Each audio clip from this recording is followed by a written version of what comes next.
And welcome back. Now, South Africa needs an electoral reform that meets the needs of a changing nation. Ethical leadership can only transform our society if leaders actually emerge from functional, constitutionally sound electoral systems. Now, those are the words of our current guest, Lindiwe Mazibuko, who is, of course, a former Democratic Alliance Parliamentary leader, as well as the co-founder and executive director of Apolitical Academy. Thanks so much for coming through. Welcome. Thank you. Thanks very much. Before we get into all of that, I have to ask you for your views on what's currently happening with the coronavirus pandemic, because very worrying situation right now. It's very worrying. I spend a great deal of my time, because our foundation is based between the UK and South Africa, I spend a lot of my time traveling. So I've been privy to the different responses in different parts of the world. And I'm really, really proud of the fact that our national government is taking this issue seriously. There was some concern around the fact that maybe the president took a while to come up with a plan. But once he came up with that plan, it became clear how much coordination is required in order to declare a national disaster. So I'm happy to be a citizen of a country where there's no talk of herd immunity. There's no talk of it's okay, go out, you're young, you'll survive this. Because the key is that this is for the first time something that isn't about government enforcing the rules. It's about citizens leading themselves, right? Citizens taking a decision not to infect each other, not to put vulnerable communities at risk, not to put their families and friends at risk. So we finally have to act unselfishly as individuals. But ultimately the state and the private sector leadership have to take the lead on that. So I'm worried about the economy, of course. I'm worried about people in vulnerable communities. It's hard to self-isolate if you live in an informal settlement. You can't leave an hourly wage job with paid leave, right? There's going to be economic consequences. So it's a really difficult balancing act. And I think the government is moving in the right direction. I just think the next challenge that awaits us is figuring out how to stabilize the economy after this incredibly difficult shock. And it is, of course, a very difficult balancing act, just going back to the conversation I just had with the French ambassador to South Africa, because we are a constitutional democracy. People have rights, inalienable rights, that you cannot necessarily just strip them off willy-nilly.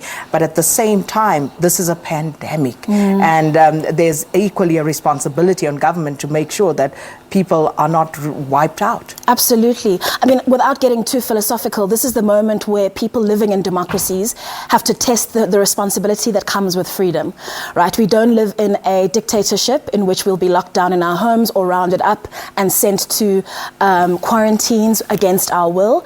But that comes with a concomitant responsibility to protect people from being infected, to wash our hands, to avoid excessive social situations, to do the things that the state is asking us to do in order to prevent the virus from overwhelming our health systems. If I had to choose between the two, I'd rather live in a democratic system, and I hope my fellow citizens are going to act as responsibly as I hope I'm going to try to act as well. So let's get to the reason why you're really here. Let's talk about, firstly, Apolitical Academy. Tell us a little bit more about the Academy before we get into the detail of some of the pronouncements that you've made. Yeah, so Apolitical Academy is a non-profit organization that I co-founded in 2017. And I did it for a variety of reasons, but mostly because when I was abroad in the US, I interacted with a lot of young Africans who were studying at top American universities, and they all asked me the same question: how do I get involved in politics? How do I run for office? How did you do it at a young age? What is your advice, etc., etc.? And it dawned on me that there's actually a lot of young, talented people, both inside and outside of politics, who have aspirations to lead, but who don't necessarily want to join in a political party immediately, or who haven't come through a youth league or a student movement system, but still have skills, talent, education, and ability, or grassroots leadership that they want to bring to bear on the political system. So we created, me and my co-founders, an organization that is fully non-profit, fully non-partisan, and is dedicated to the task of capacitating the state by training and supporting and leadership developing a new generation generation of political leaders. I think we live on a continent where our leaders are so much older than the people that they serve. And so we have a responsibility, I think, whether we're inside politics or not, to do what we can to support that next generation of leaders. So we do a combination of personal leadership development, of skills development, of intergenerational dialogue with existing political leaders from around the political spectrum, and then also some deep systems learning. We take very seriously the idea that political leaders should have craft competency. They should understand their constitution in their country.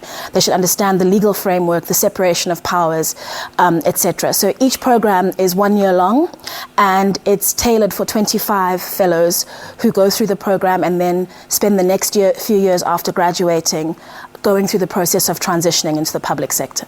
So you've been there, you've done this in our political system, and do you believe it is flawed beyond repair? I believe it's flawed. I don't believe it's flawed beyond repair.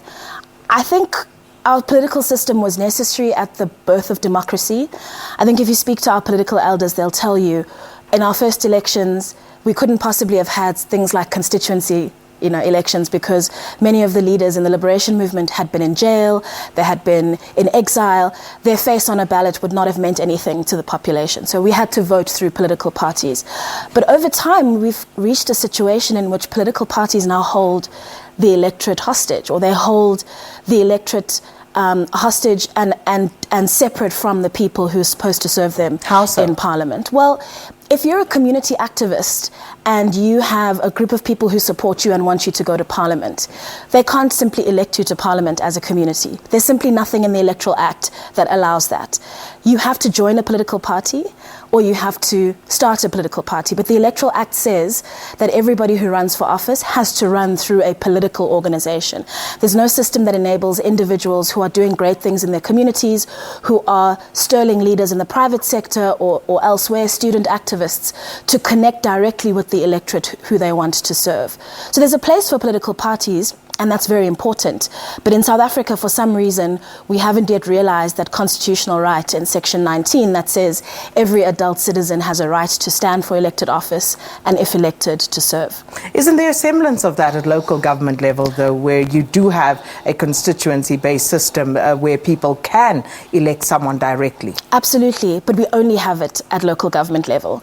And the problem is that it doesn't carry through to the most powerful spheres of government. Provincial government, which runs education and healthcare, national government, which runs the national fiscus, which runs taxation, which runs foreign policy and defense. All of these things are at a remove from the citizens. We have an indirect democracy as opposed to a direct democracy.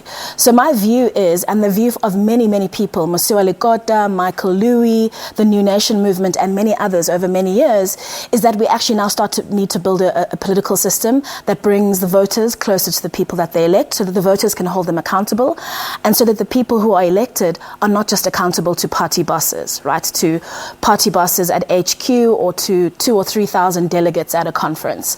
Our democracy has to be far more direct than that.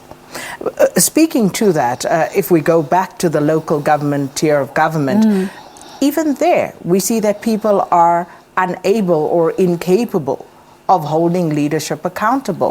So what then would we premise this notion on, that if we were to replicate that constituency-based system, that it would actually deliver more accountability at a larger scale? So it's only recently, thanks to the work of, I believe it was My Vote Counts, that independent candidates were even allowed to stand at local government level.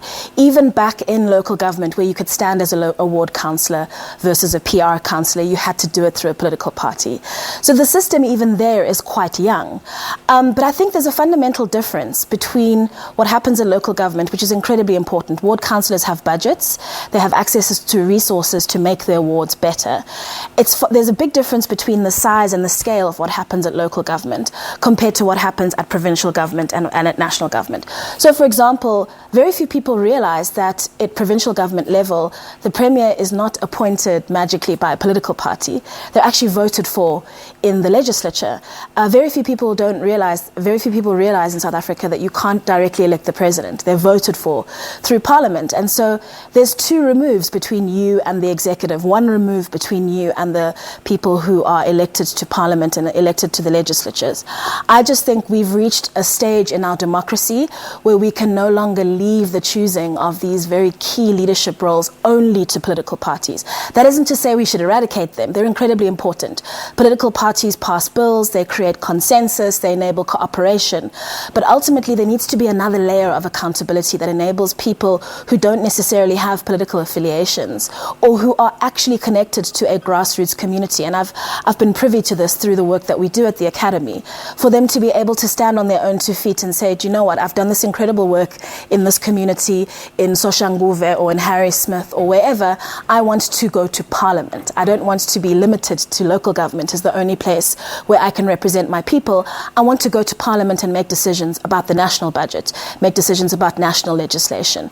At the moment, we have confined that kind of direct accountability only to one sphere, and we need to make sure it happens in all three. So is the problem the electoral system, or is the problem the electorate? I don't think the electorate has ever been given a chance to be a direct, active electorate. So it cannot possibly be the electorate, right? I think it is absolutely the electoral system. You and I both know that there are millions of registered voters in South Africa who simply don't vote anymore. And the number of people who vote in every election goes down, right? In the last election, it dipped below 50%. But do we have any empirical evidence to tell us exactly why people are becoming apathetic? We have qualitative evidence, but around the world, data is clear. When people don't vote, that is a choice. When people who've gone to the trouble of going to the IEC, going to their local council and registering to vote, getting themselves on the voters' roll, which isn't automatic, but then when election day comes along, don't choose anybody, that is a choice in and of itself. It's an expression of discontent with the choices available to them. So my view is... With the choices? With the choices available Not to them. necessarily the system. So my belief is that the system limits their choices to 45 political parties, when it could give them the choice of hundreds of thousands, if not millions, of potential candidates who are capable of leading in a very different way, and who are able to lead not by having the whip, cracked on them by party bosses, but who are there to lead because they've been sent to parliament, sent to the provincial legislatures in order to represent their own people. And then, of course, you talk about ethical leadership, the importance of ethical leadership, but we also talk about things like systemic corruption. And how do you get to a space where you'll have ethical leadership where the system is tainted? Yeah, I have a vivid memory of passing or moving motions of no confidence against President Zuma when I was still in Parliament, right? And what would happen? MPs were afraid to vote with the opposition because if their party bosses found out, they would lose their seats in Parliament. So that corruption, in my view, state capture was facilitated by a system that meant that MPs were not accountable to the people who elected them. They were accountable to party HQ. And that's not unique to the ANC, right? It's something that happens in the opposition parties. People do not criticize, they do not step out of line, they do not foster an environment of critical thinking to the extent that they think it'll be a threat to their jobs as members of parliament. I think one of the ways we can deal with the ethical leadership problem is by making it easier for members of parliament and MPLs to actually do what their conscience and the law and the constitution dictate, even if that's against the wishes of their party bosses, but also if we are able to engage a new and more diverse potential pool of people who want to run for elected office. As I said, people who come from the private sector and maybe don't want to be associated with any political party, people who come from grassroots activism, young people who come from student movements who can capture a particular part of the electorate. They all deserve an opportunity and are entitled to one under the Constitution to stand up on their own bona fides and run for elected office. Well, I tell you what, there's so much more I want to talk to you about, but unfortunately time is the enemy because, the story of electoral reform is not a new one. I wanted to talk about the Van Zyl-Slabbert report that's gathering dust and all of that, but hopefully we'll have a time to come back to this conversation at a later stage. But thanks so much for stopping by all the same. That was, of course, Lindiwe Mazibuko, the co-founder and executive director of Apolitical Apolitical Academy, talking to us about why South Africa needs electoral reform and, of course, other issues as well. We're going to take a quick break before we bring you your latest news bulletin.